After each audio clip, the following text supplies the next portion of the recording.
Caribbean सागर के बीच एक परिवार अपनी यॉट पर छुट्टियां मना रहा होता है। माँ जूलिया तैरने के लिए पानी में कूद जाती है। आराम करते समय उसे कुछ अजीब महसूस होता है, लेकिन क्योंकि आसपास कुछ दिखाई नहीं देता, वह सोचती है कि शायद उसका भ्रम होगा। कुछ सेकंड बाद वही अजीब एहसास फिर होता है।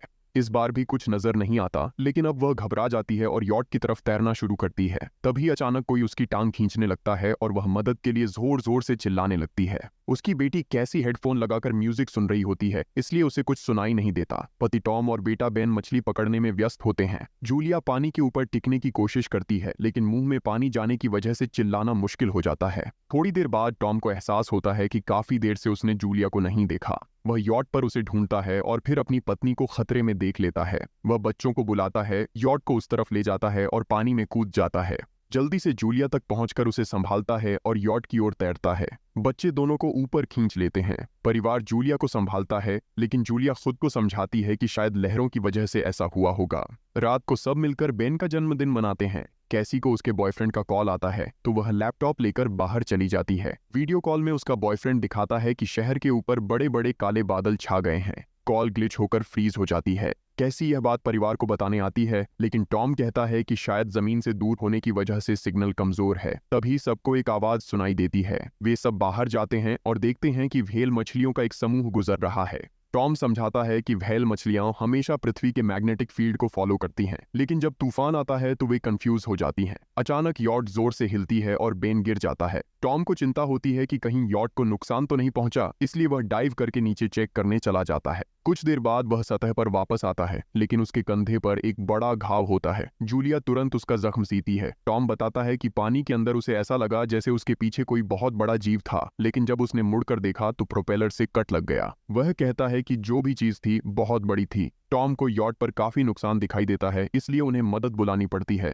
जूलिया बार बार रेडियो पर कोशिश करती है। कैसी फोन पर सिग्नल ढूंढती है, लेकिन कुछ भी काम नहीं करता। तभी कैसी को एक अजीब सा जीव दिखाई देता है और वह चिल्ला उठती है, लेकिन वह तो बस बेन होता है जो मास्क पहनकर मजाक कर रहा होता है। कुछ देर बाद यॉट पूरी तरह बंद हो जाती है और समुद्र के बीच में फंस जाती है। जूलिया रेडियो में एक आवाज सुनती है, लेकिन आवाज इतनी खराब होती है कि उसे कुछ समझ नहीं आता। टॉम परिवार को बताता है कि उनके पास सिर्फ 4 दिन का खाना पानी बचा है और अब उन्हें किसी मछली पकड़ने वाली नाव का इंतजार करना होगा। अचानक रडार पर कुछ डिटेक्ट होता है और परिवार को एक अजीब सी आवाज सुनाई देती है। सब दौड़कर बाहर आते हैं और हैरानी से देखते हैं कि कई सारे उल्कापिंड जमीन पर गिर रहे हैं।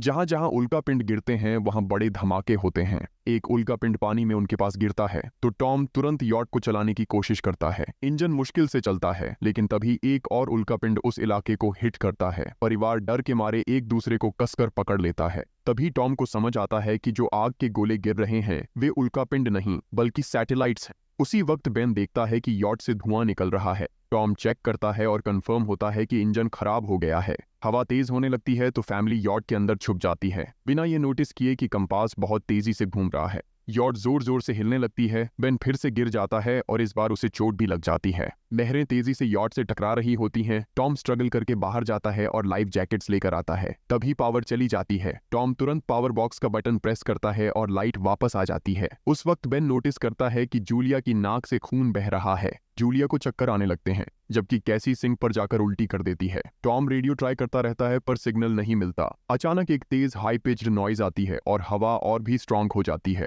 जूलिया दरवाजे बंद करने की कोशिश करती है, पर एक हैच खुल जाता है और हवा खिड़कियां तोड़ने लगती है। टॉम एक फ्लेयर जलाता है और थोड़ी देर बाद अंधेरा छा जाता है। अगली सुबह फैमिली शॉक में उठती है कि वो स्टॉर्म से बच गए हैं, लेकिन यॉट आधी तबाह हो गई होती है। जब वो बाहर आते हैं तो देखते हैं कि समुद्र का पानी गायब हो गया है और यॉट अब जमीन पर अटकी है। सब ये देखकर शॉक में आ जाते हैं। कैसी सिग्नल चेक करती है पर नेटवर्क बिल्कुल डाउन होता है। बेन 2 मरे हुए केकड़ों से खेलने लगता है। टॉम कंपास चेक करता है और देखता है कि वो उल्टा हो गया है। ये आखिरी बार 7 लाख साल पहले हुआ था। कैसी को लगता है कि उसका बॉयफ्रेंड मर गया होगा और वो टूट जाती है। जब जूलिया उसे समझाने आती है तो कैसी उसे दूर कर देती है और छुपने चली जाती है। जूलिया और टॉम बची हुई सप्लाईज देखते हैं। बेन अपने बर्थडे बलून्स एक पत्थर से बांध देता है ताकि शायद कोई बचा हुआ सर्वाइवर देख ले। टॉम फिर रेडियो ट्राई करता है और इस बार एक आदमी से कनेक्शन हो जाता है। उसका नाम नाव होता है और वो एक सबमरीन का कैप्टन होता है। उसकी सबमरीन भी लैंड पर अटक गई है। वो कंफर्म करता है कि मैग्नेटिक पोल्स रिवर्स हो गए हैं, इसलिए ओशन पीछे हट गया है और जमीन डूब गई है। वो कहता है कि उसने अभी तक और सर्वाइवर्स नहीं देखे और कम्युनिकेशन सिस्टम्स बिल्कुल डाउन हो गए हैं। वो मजीद ये भी कहता है कि पोल्स फिर रिवर्स होंगे और शायद एक हफ्ते में समुंदर वापस आ जाएगा। वो फैमिली को वार्न करता है कि जितना हो सके ऊंची जगह चढ़ जाओ, क्योंकि जब पानी वापस आएगा तो वो बहुत खतरनाक होगा। वो बोलता है उसका पार्टनर क्रैश में मारा गया और सबमरीन में बस 3 लोगों की ही जगह है। जूलिया और टॉम उससे कहते हैं कि प्लीज हमारे बच्चों को बचा लो। वो उन्हें अपने कोऑर्डिनेट्स दे देता है। टॉम कैलकुलेट करता है कि सबमरीन तक पहुंचने में 2-3 दिन लगेंगे। वो फैमिली से कहता है आज रात अच्छे से आराम कर लो, कल सुबह हम निकलेंगे। अगली सुबह फैमिली सामान पैक कर रही होती है, तभी टॉम को पास में कुछ हिलता हुआ दिखता है। वो एक लंगड़ा आदमी होता है जिसके हाथ में हार्पून होती है और साथ में एक कुत्ता लगातार भौंक रहा होता है। टॉम उसके पास जाता है और उसे पानी की बोतल देता है, लेकिन वो आदमी कुछ ऐसी भाषा में बोलता है जो टॉम समझ नहीं पाता। पानी पीने के बाद वो अजनबी अचानक टॉम के सिर पर बोतल मारता है और चेहरे पर जोर का लात मार देता है। जूलिया डर के मारे भागती है, लेकिन तब तक देर हो चुकी होती है। वो आदमी टॉम के पेट में हार्पून घुसा चुका होता है। टॉम कुछ पल तक तड़पता है और फिर वो उसकी गर्दन भी काट देता है। फिर वो आदमी जूलिया के पीछे भागता है और उस पर हार्पून फेंकता है, जिससे उसके कंधे में चोट लग जाती है।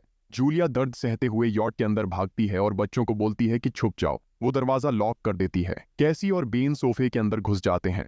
जूलिया उन्हें फ्लेयर गन पकड़ाती है और खुद एक चाकू लेकर बाथरूम में छुप जाती है।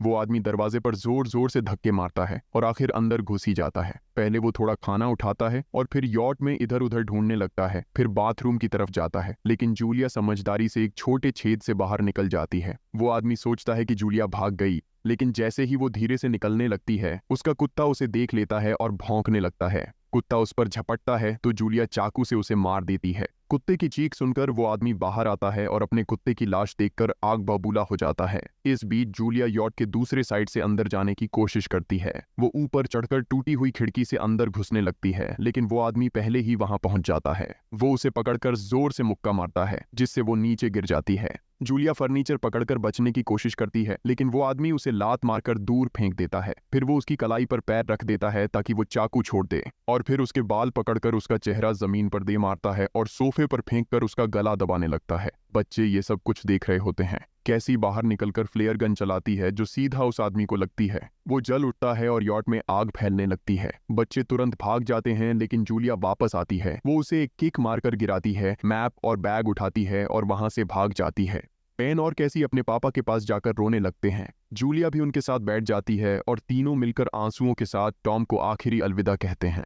तभी वो डरावना आदमी फिर यॉट से बाहर निकल आता है तो फैमिली फिर से भागने लगती है। कुछ ही देर में यॉट एक बड़े धमाके के साथ उड़ जाती है। थोड़ी दूर चलने के बाद वो लोग एक छोटे से झरने के पास रुकते हैं ताकि थोड़ा आराम कर सकें। कैसी सोचती है कि शायद वो पागल आदमी उनके पास गुब्बारे देखकर आया था। ये सुनकर बेन खुद को कसूरवार मानने लगता है। जूलिया उसे समझाती है कि इसमें उसकी कोई गलती नहीं थी और सबको आगे बढ़ने को कहती है, क्योंकि वो आदमी अभी भी उनके पीछे है। रास्ते में एक छोटे तालाब के पास बेन एक मरी हुई हैमरहेड शार्क देखकर हैरान रह जाता है। तभी जूलिया नोटिस करती है कि वो आदमी फिर उनके करीब पहुंचने वाला है। सब लोग दौड़ पड़ते हैं और एक रेत के टीले से नीचे गिर जाते हैं, जहां उन्हें जहरीला कचरा दिखाई देता है। फैमिली सावधानी से उसे पार करती है और लगता है कि उन्होंने उस आदमी से पीछा छुड़ा लिया है। चलते चलते उन्हें बड़े बड़े मरे हुए सी एनिमल्स और समुंदर के नीचे जमा हुआ सारा प्लास्टिक दिखने लगता है।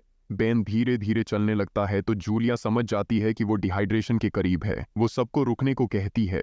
जब वो पानी की बोतल देखती है तो उसे झटका लगता है। बोतल में पानी लगभग खत्म हो चुका होता है। कैसी को एहसास होता है कि शायद उसने बोतल ठीक से बंद नहीं की थी। जूलिया गुस्से में चिल्लाती है कि उसकी लापरवाही की वजह से पानी खत्म हो गया। कैसी जवाब देती है, क्या फर्क पड़ता है, वैसे भी हम बचने वाले नहीं हैं। दोनों के बीच लंबी बहस होती है, फिर भी फैमिली आगे चलती रहती है। कुछ देर बाद उन्हें एक क्रैश हुआ प्लेन मिलता है। अंदर कुछ हिलता डुलता देख सब डर जाते हैं, लेकिन वो सिर्फ कुछ पक्षी होते हैं। फैमिली तय करती है कि रात यहीं प्लेन के अंदर गुजारेंगे। वो थोड़ा सा स्नैक शेयर करते हैं और जूलिया को टॉम की जैकेट में एक फैमिली फोटो मिलती है, जिसे देखकर उसका दिल टूट जाता है। कैसी पूछती है, मॉम आप और डैड की लव स्टोरी क्या थी? जूलिया मुस्कुराकर बताती है, टॉम हॉस्पिटल में मेरा पेशेंट था। फिर एक दिन उसने फूल और एक प्यारी सी कविता देकर अपना प्यार जताया था। रात के बीच में कैसी प्लेन से बाहर जाती है। तभी वो डरावना आदमी उसे पीछे से पकड़ने की कोशिश करता है, लेकिन जूलिया अचानक पीछे से उस पर टूट पड़ती है और बार बार चाकू से वार करके उसे मार देती है। कैसी अपनी माँ को गले लगाकर शांत करती है। अगली सुबह उस आदमी की लाश पर कीड़े गुंड पड़े होते हैं। फैमिली नोटिस करती है कि उसके शरीर पर कई काटने के निशान हैं, मतलब इस एरिया में कोई खतरनाक जीव छिपा हुआ है। जैसे ही वो लोग वहां से निकलते हैं, केकड़े उसके मुंह से बाहर निकल आते हैं। कुछ घंटों बाद जूलिया और कैसी मैप देख रही होती हैं, लेकिन बेन धीरे से आगे निकल जाता है। जूलिया चिल्लाती है, रुक जाओ, लेकिन बेन एक तालाब में झुककर पानी पीने लगता है। जूलिया तुरंत उसे खींचकर बाहर निकालती है और समझाती है कि अनजान पानी उसे बीमार कर सकता है। धूप बहुत तेज हो जाती है तो फैमिली अपने सिर कपड़ों से ढक लेती है। बेन को चक्कर आने लगते हैं। तभी उन्हें कुछ पुराने कुर्सियां मिलती हैं और जूलिया कैसी उनसे एक टेम्पररी शेल्टर बना लेती हैं। जूलिया बेन को इंजेक्शन लगाती है और तय करती है कि वो रात वहीं बिताएंगे। सुबह जूलिया एक अजीब सी आवाज सुनकर उठती है। बाहर जाकर देखती है तो क्रैब्स का एक बड़ा झुंड उनकी तरफ आ रहा होता है। वो तुरंत बच्चों को उठाती है और तीनों भागना शुरू कर देते हैं। भागते भागते उन्हें एक बड़ा कार्गो शिप दिखाई देता है। वहां 3 क्रू मेंबर्स जिंदा होते हैं। एक औरत उनकी मदद करना चाहती है, लेकिन बाकी 2 आदमी मना कर देते हैं और तीनों फैमिली को बाहर छोड़कर कंटेनर लॉक कर लेते हैं। क्रैब्स पास आ जाते हैं। जूलिया बच्चों को कंटेनर के ऊपर चढ़ाती है। खुद जब चढ़ने लगती है तो क्रैब्स उसके पैर को जोर से काट लेते हैं। बच्चे उसे खींचकर ऊपर चढ़ाते हैं, नहीं तो वो नीचे गिर जाती। कंटेनर के एक छेद से आधे क्रैब्स अंदर घुस जाते हैं। क्रू मेंबर्स फायरिंग शुरू करते हैं, लेकिन क्रैब्स उन पर हावी हो जाते हैं और दोनों को मार डालते हैं। आखिरी आदमी छत के होल तक पहुंचता है, लेकिन क्रैब्स उसे भी नीचे खींच लेते हैं और वो भी मर जाता है।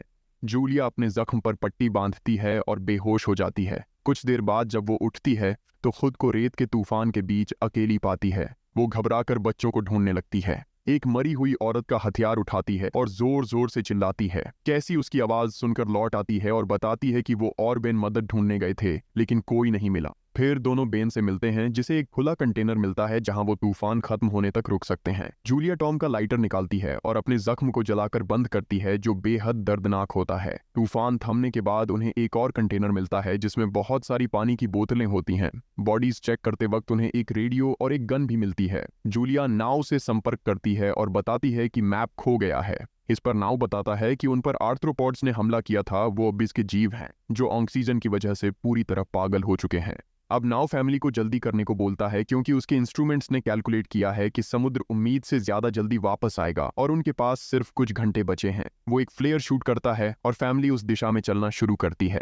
लंबी वॉक के बाद फैमिली को एक टूटा हुआ टॉयलेट मिलता है जिसमें बेन पेशाब करता है। अब वो लोग आखिरकार सबमरीन को पास ही देख लेते हैं, लेकिन वहां पहुंचने के लिए उन्हें एक बड़ा चट्टानी रास्ता पार करना होगा। जैसे ही वो रास्ते से गुजरते हैं, दीवारें हिलने लगती हैं और पत्थर गिरने लगते हैं, जिससे एक भयानक रॉक स्लाइड हो जाता है। जूलिया तुरंत अपने बच्चों को साइड में धक्का देती है और खुद भी पीछे हट जाती है ताकि कुचली न जाए। अब एक पत्थर की दीवार उनके बीच आ गई है। जूलिया बच्चों से कहती है कि वो बिना उसके आगे बढ़ जाए, लेकिन कैसी मना करती है और जोर देती है कि उसकी माँ को चढ़ने की कोशिश करनी चाहिए। बहुत बहस होती है और चिल्लाने के बाद जूलिया वादा करती है कि वो बाद में अपने बच्चों को ढूंढ लेगी। मजबूर होकर कैसी अपने भाई को खींचकर आगे ले जाती है।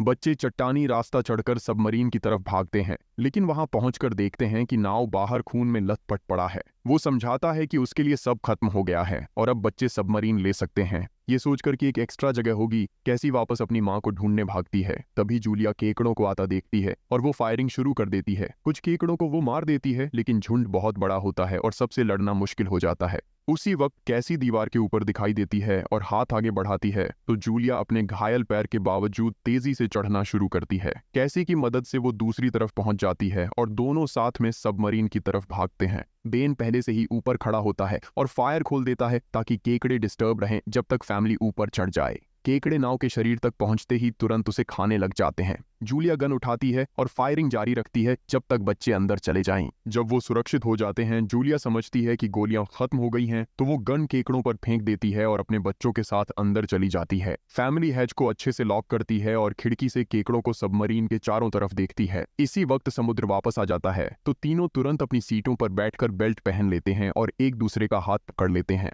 तेज लहरें सबमरीन को जोर जोर से इधर उधर फेंकना शुरू कर देती हैं, जिससे जूलिया को पूरी जर्नी के विजन दिखने लगते हैं और कैसी उल्टी कर देती है। जल्दी ही वो हाई पिच आवाज वापस आती है और फैमिली बेहोश हो जाती है। कुछ देर बाद जूलिया और बच्चे होश में आते हैं और खुद को जिंदा देखकर खुश होते हैं। वो हैच अनलॉक करके बाहर निकलते हैं और देखते हैं कि लहरों ने सबमरीन को एक तबाह शहर में गिरा दिया है। यानी अब जिंदा रहने और नया जीवन शुरू करने की उम्मीद है। और यहीं पर फिल्म खत्म होती है। चैनल को सब्सक्राइब करना न भूलें और बेल आइकन जरूर दबाएं ताकि आपको ऐसे ही मजेदार वीडियो मिलते रहें। देखने के लिए धन्यवाद।